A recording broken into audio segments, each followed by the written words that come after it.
Word on the street is the FCC has changed some of the regulations on the drone covered list.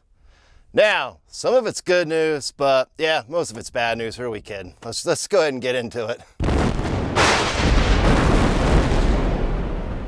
What? No hunting or trespassing under the penalty of the law? That's bullocks, I say. I'm out here to go for a hike and talk about the FCC.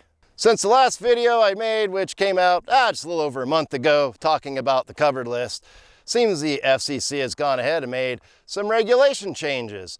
The first one being is that if you're already an American drone manufacturer and you're on the blue UAS list, which means you got a thumbs up from the Pentagon, you got your blue check mark, kind of like social media, means that you're somebody special, somebody important. So those companies all got a bit of a regulation change, meaning that they have until January of 2027 to start producing all parts for their drones in the United States, as well as obviously manufacturing those drones in the United States. Until then, they only have to come up with 65% of their drone parts made in the United States. The rest of the percentage, they can have it coming from wherever it was they were coming.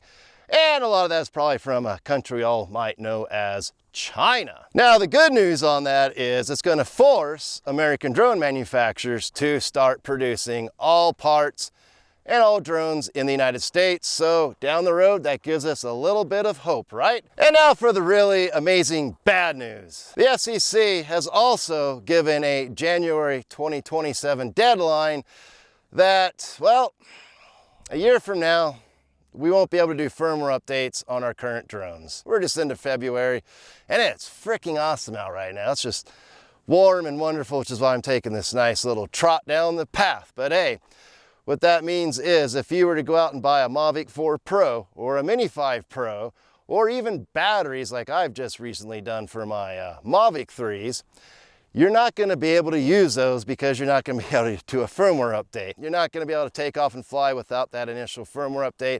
And again, same with batteries. All their batteries have to have a firmware update.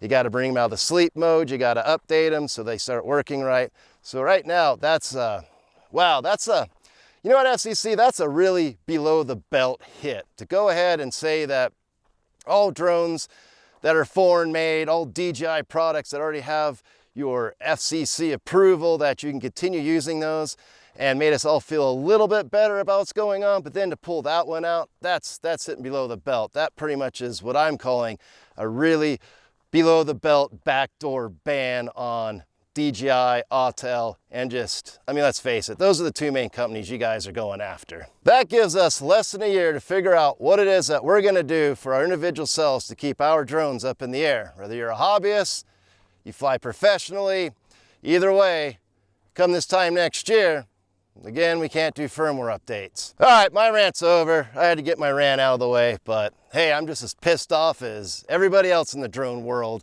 including you watching this right now. And imagine you all are not happy about this any more than I am. But all we can do is hang in there and hope for the best and keep flying. So again, buy those batteries, buy those props, buy those drones you got your eye on, get out there, fly them, and just, again, be sure by December 31st of 2026, you do that last firmware update and hope for the best. All right, everyone, till next time, stay atomic.